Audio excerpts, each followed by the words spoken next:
Eu peguei aqui um textozinho de Filipenses, que eu quero meditar com vocês, não vai ser demorado, né? Porque nós temos ainda que sortear hoje 10 telefone iPhone Pro Max 16. É isso? É 10, né?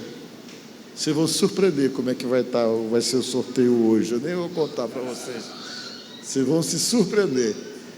Os sorteiozinhos que a gente vai fazer aqui para os irmãos. A gente gostaria, sabe o quê? De dar um presente para cada um. Seria ótimo. Quem sabe um dia isso acontece. Mas como não dá, a gente vai ter uma forma de vocês saberem como é que vocês vão ser premiados. Vamos ler aqui o verso? Paulo falando, vamos lá. Filipenses 3,13. Mais uma coisa faço, esquecendo-me das coisas que para trás ficam e avançando para que diante de mim estão, prossigo para o alvo. Amém? Amém? Quem é que está prosseguindo para o alvo aí? Levante a mão. Esse alvo que ele está falando aí é a vida eterna. Amém? Prossiga para esse alvo, o alvo da vida eterna, porque eu lamento informar você, mas um dia nós vamos morrer. E quando a gente morrer, eu espero que isso demore mais ou menos umas 200 viradas de anos depois. Quando isso acontecer, que você realmente esteja preparado para isso aí na vida da gente, que é a terceira fase da vida que vai acontecer e a gente vai chegar lá. E dizem que nessa fase não tem como escapar. Vocês estão entendendo? Não tem, né? Quando chega a hora, aí você tem que encarar essa realidade, mas a gente tem que viver vivendo como se nunca fosse acontecer, e quando tiver que ser, que Deus conforte o coração da gente, porque eu acho que ninguém está preparado para esse momento, mas é preciso prosseguir em direção do alvo. Amém? Podemos assentar. Eu quero conversar com vocês dentro da palavra de Deus, e quero falar para vocês uma coisa que eu acho muito importante falar. Tem um monte de coisa que sempre nós queremos. Quando você para um pouco para pensar, que você faz assim uma listazinha na sua cabeça das coisas que você gostaria que acontecesse com você, que você realizasse. Geralmente tem uma lista bem extensa que você pensa em fazer, mas você pode prestar atenção que a maioria delas você não cumpre, nós não conseguimos cumprir. Porque todas as vezes que você tenta se programar para alguma coisa boa, dependendo da coisa, o seu cérebro vai estar lutando contra você. Eu aprendi, por exemplo, que o cérebro da gente, ele gosta muito de preservar a energia da gente. Por isso que quando você diz assim, eu vou correr hoje, eu vou aproveitar e vou correr, né? Todo dia agora eu vou pegar aqui à beira da litorânea e vou andar, vou correr. Você começa 1, 2, 3 dias daqui, você não quer ir mais. É a maior luta para você ir. Por que você tem dificuldade para ir? Às vezes tem pessoas que pensam, não, só pode ser coisa do diabo, até quero ir, mas não consigo, até que eu tenho vontade, mas... Porque o teu cérebro, o nosso cérebro, ele tem já aquela tendência de preservar a energia da gente. Como ele preserva a energia, o que é que ele faz? Ele vai convencendo você para não ir, para não gastar a tua energia, porque ele pensa que depois você pode precisar dessa energia que você não tem. Aí naturalmente você encontra dificuldade para ir. É ele que se opõe numa forma de preservar as energias que estão no teu corpo. E você começa a perder a vontade de fazer essas caminhadas. Pelo menos comigo, o meu trabalha contra mim o tempo todo, porque quando eu tento, ele sempre está me segurando para não ir. Eu acordo, amanhã eu vou acordar cedo para fazer isso. E o cérebro começa a me puxar para trás, e ele prefere ir para a cama, ou ficar na cama, né? Porque o cérebro da gente é assim. Para vocês terem uma ideia, o cérebro da gente, ele consome do nosso corpo 20% da nossa energia. Toda a energia do nosso corpo, 20% dessa energia, vai todo para o cérebro da gente. Ele tem uma série de mecanismos que a gente tem que lutar contra ele em determinados momentos. Para vocês terem só informação, tem um monte de situações da cabeça da gente, do corpo da gente, que não muda. Está ali no corpo da gente com uma determinada função e a gente não vai conseguir fazer mudar. Por exemplo, a carne não se converte, É bom você saber disso. O que mais? Hormônio não se converte, libido não se converte. Tudo isso está dentro de você e vai trabalhar sempre com um propósito. E às vezes você está lutando contra a natureza que você tem, e muitas vezes você pode imaginar que é coisa do diabo. É coisa do diabo isso aí, eu estou lutando. Não é, porque são coisas que estão dentro de você, que a própria natureza da criação de Deus colocou, para poder ter uma determinada função que você não vai conseguir trabalhar contra, assim, porque você vai ter que ter muita determinação para poder lidar com algumas coisas.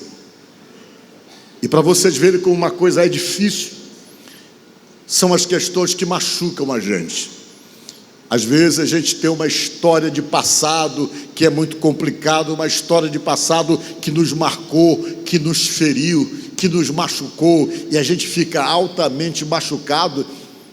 E o cérebro da gente, para vocês terem uma ideia, ele começa simplesmente a fixar na gente esse negativo, para que você não repita, para que você não entre na mesma situação para poder sofrer. Aí é difícil você se lembrar se esquecer do que te machucou, é difícil você se esquecer daquilo que te maltratou, porque o próprio cérebro, ele fica lembrando você dessas coisas, exatamente para que você não incorra no mesmo risco de poder passar a mesma coisa que você passou. Ele fica lembrando você o tempo todo. Por isso que é muito difícil você, muitas vezes, se desprender dessas coisas que estão na sua mente, que te feriram, que te marcaram num determinado passado, porque essas coisas ficam na tua mente o tempo todo, com uma forma de proteção do teu próprio cérebro, para não deixar você realmente incorrer no mesmo sofrimento. E você vai percebendo, por exemplo, que muita coisa está em você. E o que é então que Deus está propondo para nós? Está propondo a nós que nós devemos cada vez mais nos submetermos a Deus. E a melhor maneira que você tem de se submeter a Deus é negar-se a si mesmo, diz a palavra de Deus.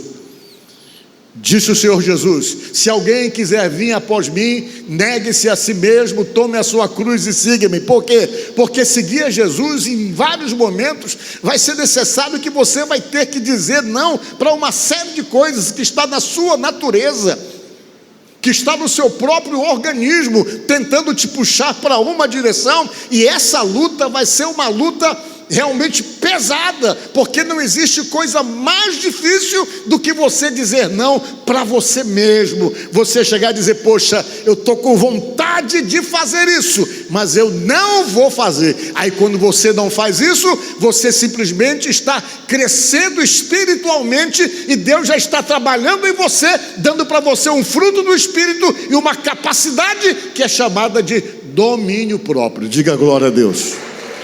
Vocês entenderam como é que funciona isso? Aí isso já vem pelo Espírito de Deus. Você está com vontade, mas você não faz, né? Você olha para alguém que está enchendo a tua paciência, você está com uma vontade de dar assim um cruzado de direito assim dele, bem na direção do nariz, mas ainda que você esteja com aquela vontade, que a tua natureza está dizendo: faz isso aí, você, quando começa a dizer não para você, e que o Espírito de Deus começa a exercer domínio sobre os seus impulsos, sobre as suas reações, porque você está tentando se esvaziar de você mesmo para se encher de Deus, você sente a vontade, que é a tua natureza da raiva, da ira e todos os hormônios que começam a te provocar a fazer isso, mas você não faz. Por quê? Porque o Espírito Santo está começando a dominar você. Diga glória a Deus. O apóstolo Paulo, ele disse essas palavras que vocês ouviram aí: deixando para trás. Tem um monte de coisa que você precisa deixar para trás para poder prosseguir no novo de Deus da sua própria vida. Principalmente as coisas que te machucaram, que tentam ficar com você. Aquele perdão que você não consegue dar de jeito nenhum. Você até luta para perdoar uma determinada situação, mas para você torna-se extremamente complicado, porque a tua natureza diz que você não vai perdoar coisa nenhuma. Aquela sensação que o cérebro vem e diz: olha, tu não é besta. Tem gente que adora dizer isso. Eu não sou besta, não. Eu não sou besta. Tem gente que repete isso mais de 200 vezes. Todo dia, para ele mesmo. como dizendo que ele se sente ameaçado e que se ele tiver qualquer atitude, que seja uma atitude espiritual, uma atitude cristã, a cabeça dele já está dizendo que ele vai ser bobo, que ele vai ser besta. Mas às vezes, para você poder se identificar com Jesus, você vai ter que tomar atitudes totalmente diferentes daquelas que você costumava tomar, porque você está passando por um processo de mudança que muda os teus valores, muda a tua capacidade de ver a vida e de ver as situações e de ver as coisas, a ponto então que você começa a ter atitudes e ter reações que não são convencionais, que não são as reações que todo mundo tem, e isso então já se torna uma referência ou simplesmente um sinalizador que você está deixando Deus trabalhar em você. Às vezes você para em determinadas situações e diz: se fosse outro tempo, ele ia ver o que ia acontecer com ele. Quando você diz se fosse outro tempo, porque você está se reconhecendo como alguém que mudou exatamente pelo fato de uma ação de Deus em tua vida, que fez a tua visão mudar com relação às questões, com relação às coisas relacionadas com você. E esse processo é um processo de mudança, que eu vou explicar para vocês o que é que nos favorece. E Paulo falando disso, olha gente, ele disse aqui no verso: eu vou deixar as coisas que para trás ficaram. Eu não vou deixar me influenciar pelas situações passadas, até porque ele tinha sido um cara problemático. A vida dele talvez era muito marcada e muito influenciada pelas próprias atitudes dele, que lhe trouxe consequências pesadas, como acontece com a gente. Um dia desse eu conversava com um rapaz que conversou comigo e chorou muito com relação a uma questão de família, porque com relação de questão uma perda que ele sofreu. Ele era casado, mas aí ele nunca valorizou esse casamento como deveria, e por conta disso ele acabou sendo abandonado. E ele disse para mim que essa separação aconteceu há 15 anos, ele disse assim. E hoje ele se arrepende muito, que ele disse para mim: poxa, eu vejo o quanto eu fui imaturo, o quanto eu fui responsável por uma série de coisas que aconteceram na minha vida. Perdi o crescimento dos meus filhos, que eu amo, não vivi com eles como deveria, pensei em mim o tempo todo, e hoje eu estou pagando uma consequência disso, que eu não tenho afeto das pessoas que eu mais amo. Ele falou assim, se referindo aos filhos dele. E ele perguntou para mim: o que é que eu faço, pastor, para poder conquistar os afetos do meu filho? 2 meninos que ele tem. Eu disse: eu não sei. Eu falei para ele: agora depende dos seus filhos reconhecer essa situação toda e liberar o perdão para você, para tentar construir alguma coisa que vai ser difícil de construir, porque geralmente essas questões relacionadas com afeto, elas se constroem na convivência. Você não teve convivência nenhuma, você foi totalmente ausente, você vai ter que sofrer as consequências disso agora.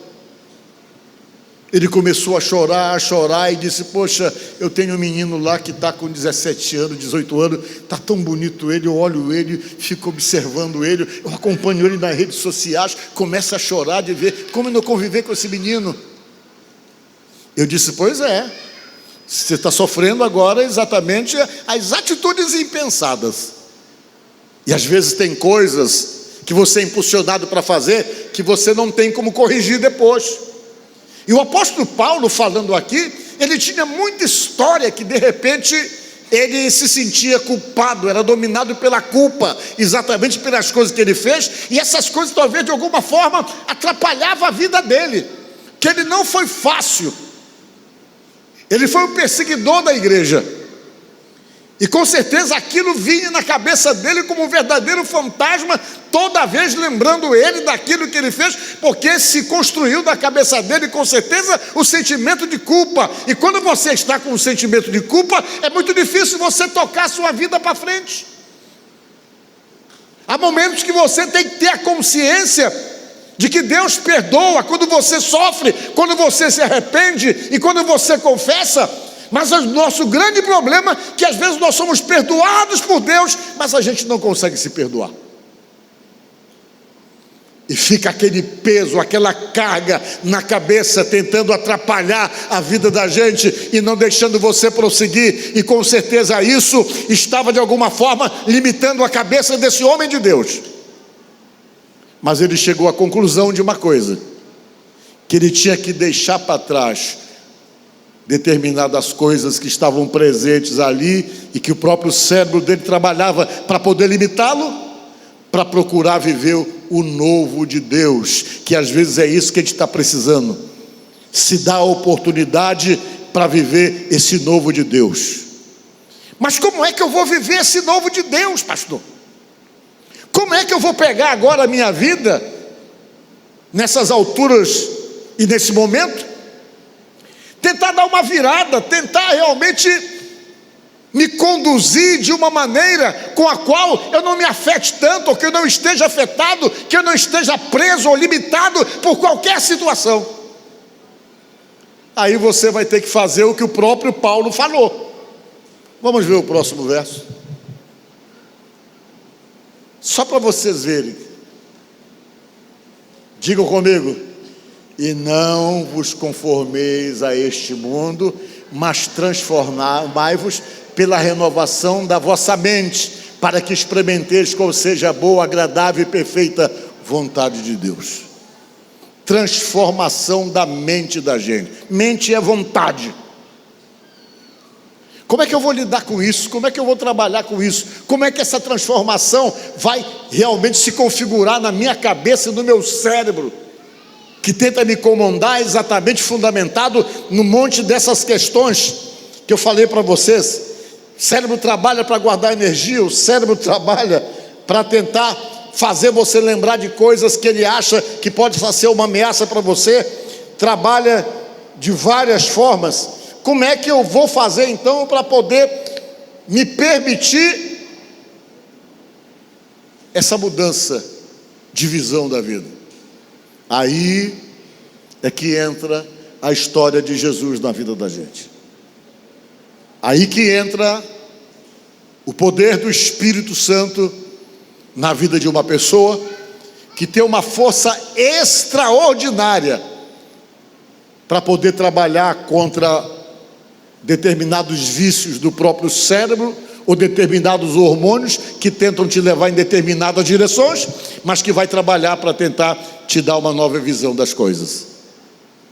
Aí entra Deus. Meus irmãos, todo mundo que tem um encontro real com Deus muda. Todo mundo que tem um encontro real com Jesus tem sua vida transformada. Tem uns que são difíceis, mas tem que se transformar. Tem uns que acontece quase que imediatamente, tem uns que acontece paulatinamente, tem uns que acontecem imediatamente, mas outros Deus tem que trabalhar muito tempo para poder mudar. Tem uns que Deus mudou e está precisando mudar de novo. E não há nada mais complexo do que o ser humano com a sua vontade, com aquilo que ele acha que é bom para si mesmo. E a função do Espírito Santo é de trabalhar exatamente essa mudança em nós. Exemplo: um sujeito complicado que Jesus chamou para segui-lo era o apóstolo São Pedro. O bicho era brabo, cabeça dura, uma pessoa dificílima, não só de convivência, mas dificílima para se permitir uma mudança real na sua própria vida. Jesus teve a maior paciência com ele. A Bíblia diz que Jesus andou com ele, nem convertido ele era. Um dia Jesus chegou e disse: ó Pedro, quando você se converter, você vai e apacenta as minhas ovelhas, tá? Ele: tá bom, senhor, porque ele não era convertido. Ele era brabo, andava armado, queria resolver tudo na pancada. E além do mais, se achava o bambambam, se achava o autossuficiente. Ainda tinha um complexo de superioridade que fazia ele se achar melhor do que os outros. Você veja com o que era que Jesus estava lidando. Não tem coisa pior do que você lidar com pessoas que se acham, pessoas que se sentem acima da média. Ele era assim. A prova é que ele disse: só, Senhor, pode todo mundo te abandonar, mas eu não abandono. Ele subestimou os 11 lá. Os caras aí podem correr, pode arregaçar na hora do aperto, mas eu não, eu nunca vou abandonar o Senhor. Jesus: rapaz, para de falar besteira. Fala para ele assim: tu vai me trair. Não, eu não, todo mundo pode pular fora, mas eu estou dentro. Porque ele se achava superior aos outros. Alguns estudiosos dizem que a razão pela qual ele afundou quando ele andou sobre as águas foi porque ele começou a se achar superior aos outros que estavam dentro do barco. Ele começou: os caras estão caindo, mas só quem está andando igual Jesus aqui sou eu. Os bestão estão lá no barco, mas eu estou andando aqui. Dizem que os sentimentos dele mudaram, porque de uma hora para outra ele começou a ficar tocado pelo medo que teve no começo, e ele começou a afundar. E ele tinha todas aquelas deformidades que a maioria de nós temos. Era um homem difícil. Mas Jesus esperou a hora da mudança dele. Ele só conseguiu mudar de verdade quando o Espírito Santo envolveu a vida dele de uma maneira plena. Enquanto o Espírito Santo não envolveu a vida dele de uma maneira plena, ele ainda tinha dificuldades. Descobriu-se que toda aquela atitude de brabeza, toda aquela atitude de ser violento, de andar armado, de puxar a espada para qualquer coisa, era só um mecanismo de defesa de um sujeito extremamente medroso, extremamente inseguro, que tentava passar como se fosse o bambambam, como se fosse o bom. A prova é que no primeiro aperto, ele foi o primeiro que correu. E Jesus teve que ter paciência com ele, e aquele homem medroso depois tornou-se um homem hipercorajoso, que morreu crucificado que nem Jesus. E a história conta que ele chegou ao ponto de dizer: olha, me coloca de cabeça para baixo dessa cruz, porque eu não sou digno de morrer como meu Senhor. Acabou-se aquele homem medroso, aquele homem covarde, aquele homem que de repente tentava demonstrar o que ele não era, e Jesus lidava com ele e sabia quem ele era. Jesus tinha outros também, que ele chamou, que tinham deformidade na cabeça. Um deles que ele chamou só pensava em dinheiro.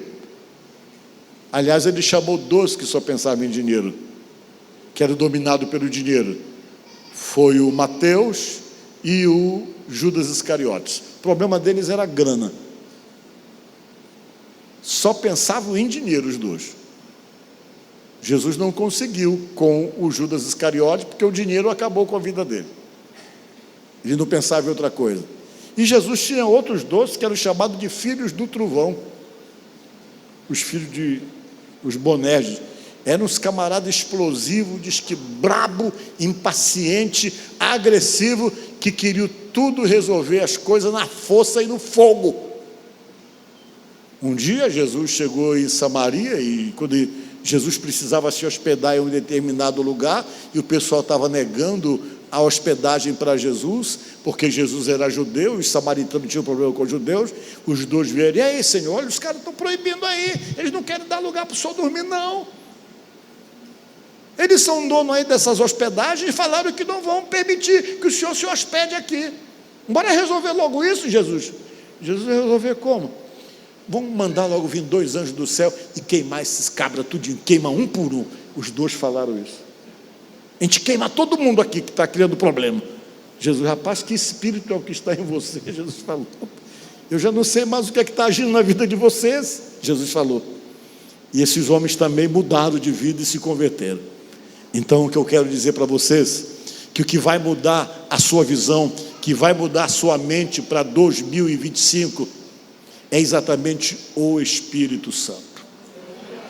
Quando o Espírito Santo entra na cabeça de uma pessoa, ele não trabalha somente para poder te dar a visão de uma mudança real de vida, mas a capacitação dele em você vai além de todas essas coisas, dando inclusive uma visão de sobrevivência, uma visão de ser um empreendedor, uma visão de qualquer coisa. Tem coisas que Deus começa a direcionar a nossa vida, porque a Bíblia diz que uma das coisas que Deus faz quando você está nele, em Jesus, é fazer de você uma nova criatura. Diga glória a Deus. Uma nova criação. Aquela pessoa problemática, aquela pessoa difícil, aquela pessoa braba, aquela pessoa que criava problema em casa, aquela pessoa que machucava todo mundo, começa a ser uma nova criação de Deus. E uma das coisas que Deus quer muito fazer na sua vida é essas mudanças, porque quando você permite que Ele faça essas mudanças, que a sua mente passa por uma renovação,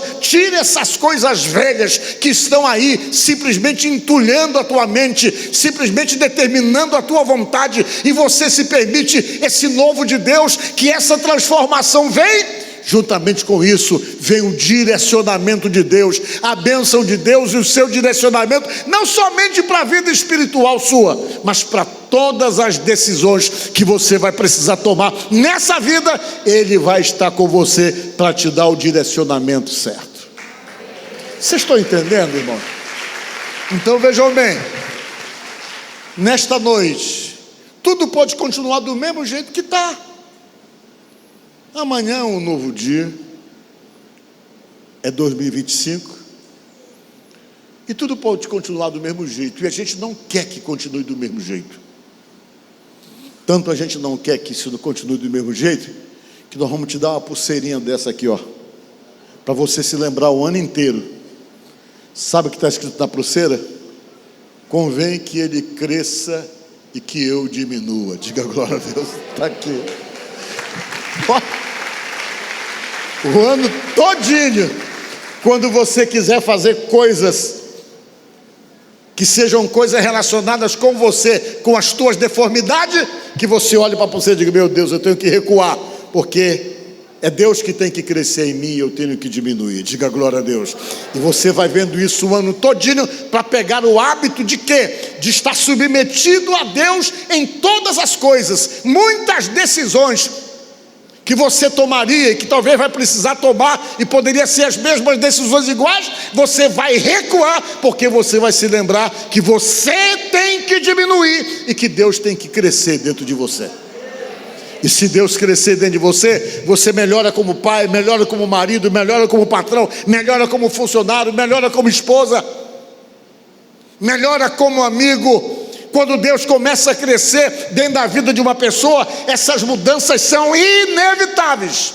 E juntamente com essas mudanças que nós vamos permitindo em nós, vêm os benefícios de Deus, amém? Porque tem coisa que às vezes não nos alcança, as bênçãos de Deus não nos alcançam. Sabe por quê?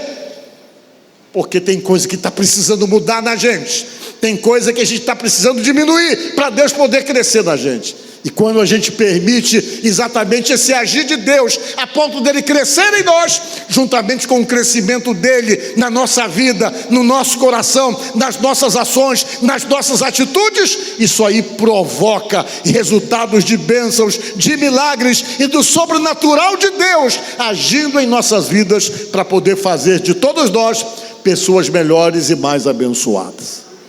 Então lembre-se disso. Deixar para trás e partir para o alvo. O que você não pode é perder a sua salvação. Você não pode perder a oportunidade de vida eterna. Então siga para o alvo. Foque em Jesus. Deixa que Ele cresça em você e que você diminua a cada dia.